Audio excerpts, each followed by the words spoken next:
Hello friends, hi, I am Dr. Chirag Arora. I am a shoulder, knee and sports surgeon at CK Birla Hospital. आज हम discuss करेंगे let's say mostly question and answers या most commonly asked questions which are patients ask us when they meet us for a treatment. इसमें सबसे common question आप लोगों ने भी जज किया होगा इस कब सर्जरी जरूरी है और क्या इस बीमारी का इलाज सिर्फ सर्जरी ही है. इन अदर वर्ड्स, कब हम सर्जरी चूज करेंगे और कब हम नॉन सर्जिकल ट्रीटमेंट शुरू करेंगे in respect to any shoulder और नी कंडीशन, एनी शोल्डर और नी स्पोर्ट्स कंडीशन. मतलब कोई नी की लिगामेंट इंजरी या कोई शोल्डर की लिगामेंट इंजरी में क्या कब हम सर्जिकल ट्रीटमेंट देखते हैं और कब हम नॉन सर्जिकल ट्रीटमेंट देखते हैं. सी फ्रेंड, सबसे कॉमनली नी में जो लिगामेंट इंजरीज होती हैं वो होती है ACL, PCL. शोल्डर में जो होती है वो है रोटेटर कफ या फिर शोल्डर डिसलोकेशन. ये चार स्पोर्ट्स इंजरीज लगभग 90% ऑफ स्पोर्ट्स कंडीशंस बनाती है जिसमें ऑर्थोपेडिक्स के पेशेंट्स मोस्टली हमें प्रेजेंट करते हैं.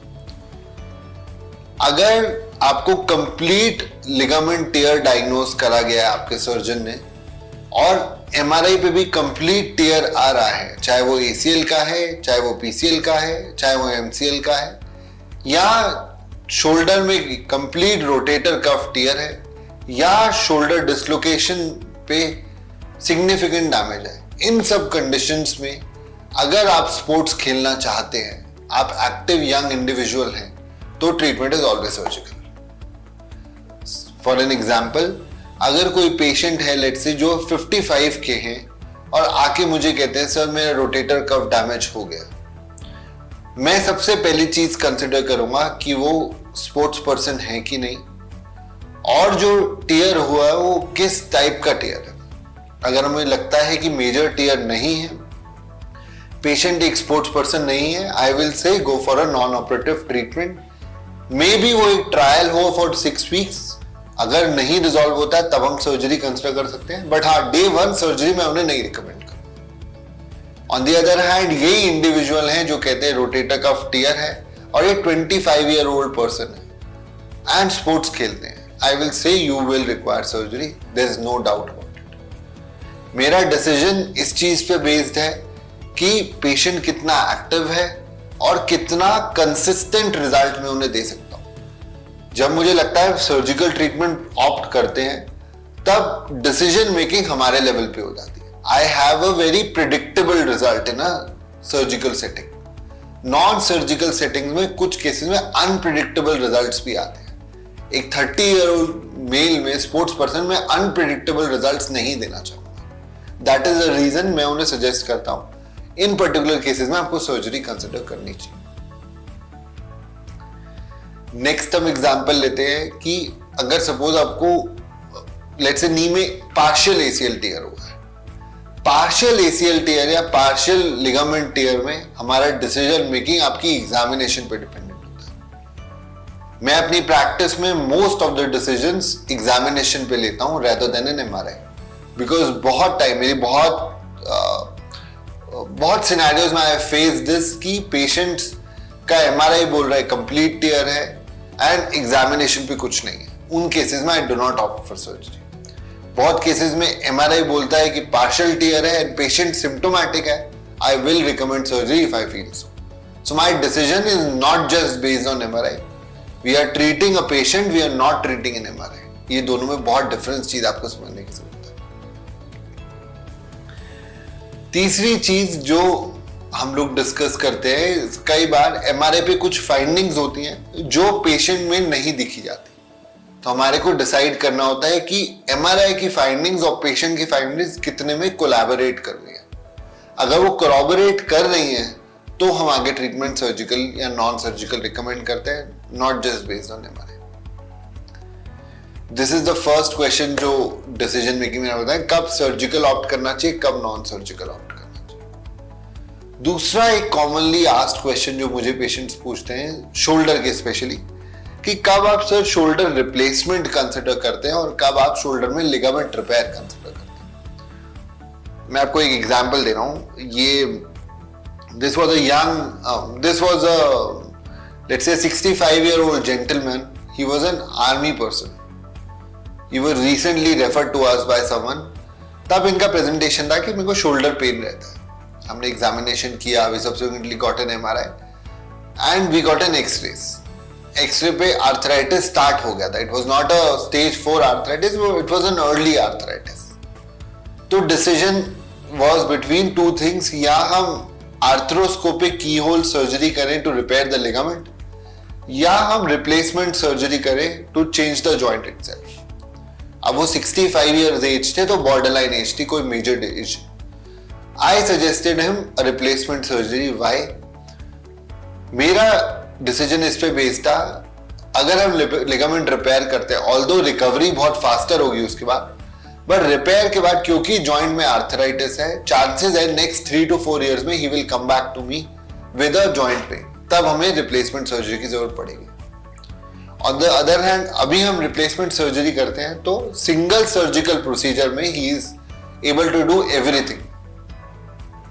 तो my decision is always based on a single surgical procedure. मैं किसी भी पेशेंट में रिपीट सर्जरी नहीं करना चाहता।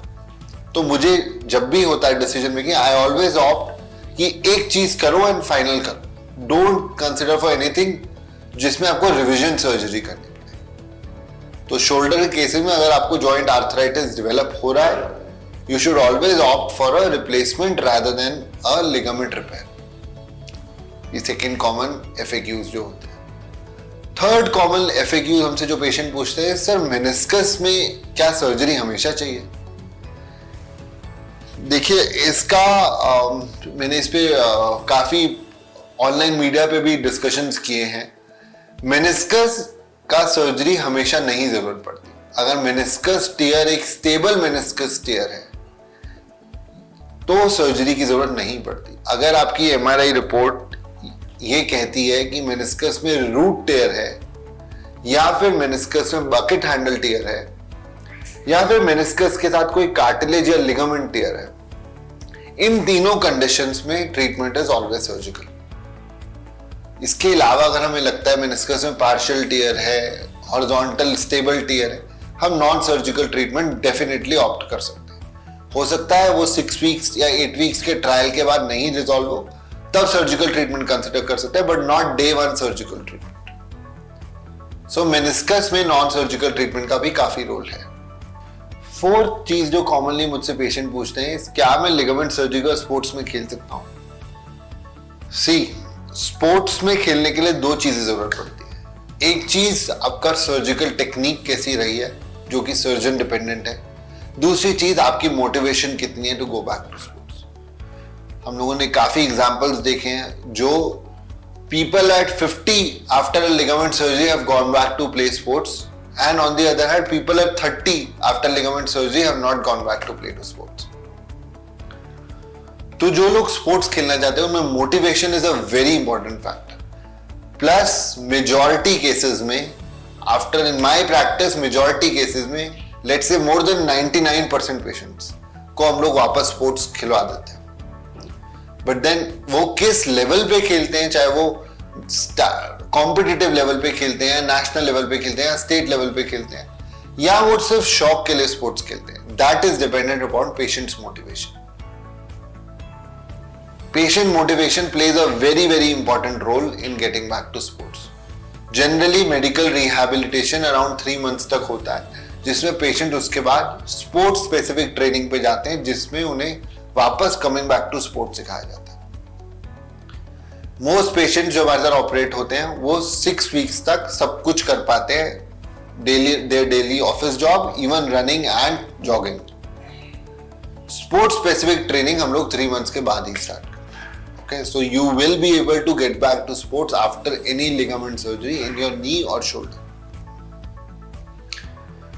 नेक्स्ट एक इंपॉर्टेंट चीज हम डिस्कस करते हैं, ये थोड़ा सर्जिकल एस्पेक्ट्स है। बहुत लोग हमसे पूछते हैं कि सर कन्वेंशनल एसीएल कराना चाहिए या ऑल इनसाइड या न्यू टाइप ऑफ एसीएल कराना चाहिए। देखिए, मैं इसमें एडवाइस दूंगा आपको, आपके सर्जन जिनसे आप ऑपरेट कराना चाहते हैं वो किस टेक्निक में वेल वर्स्ड है, दैट शुड बी डन। अगर आपके सर्जन कहते हैं कि हम लोग ऑल इनसाइड टेक्निक से वेल वर्स्ड है, जैसे मैं ऑल इनसाइड एसीएल करता हूं, अगर आपके सर्जन ऑल इनसाइड से कंफर्टेबल है, लेट हिम डू दैट। अगर आपके सर्जन कन्वेंशनल से कंफर्टेबल है, लेट हिम डू दैट। दोनों केसेस में सर्जिकल रिजल्ट्स में बहुत मेजर डिफरेंस नहीं आता। जो डिफरेंस आता है ऑल इनसाइड एसीएल के साथ इज बोन के जो होल्स बनाते हैं वो 4 mm होते हैं ऑल इनसाइड में, कन्वेंशनल में 10 mm होते हैं, जिसकी वजह से रिकवरी टाइम्स फास्टर होते हैं इन ऑल इनसाइड एसीएल। मेरी अपनी प्रैक्टिस में around 99% patients are all inside ACL. All inside ACLs के साथ हम लोग कई बार एक थ्रेड या टेप यूज करते हैं, जिसका बेनिफिट एडवांटेज होता है वो आपके लिगामेंट या ग्राफ्ट को प्रोटेक्ट करके रखता है अगले 6 से 8 हफ्ते तक, जब तक वो हील हो रहा है अपनी जगह। दूसरा चीज, क्योंकि वो टेप अंदर है या वो ग्राफ्ट अंदर है, उस वजह से वापस ग्राफ्ट टूटने का रिस्क नहीं रहता, क्योंकि वो एक सीट बेल्ट की तरह वर्क करता है।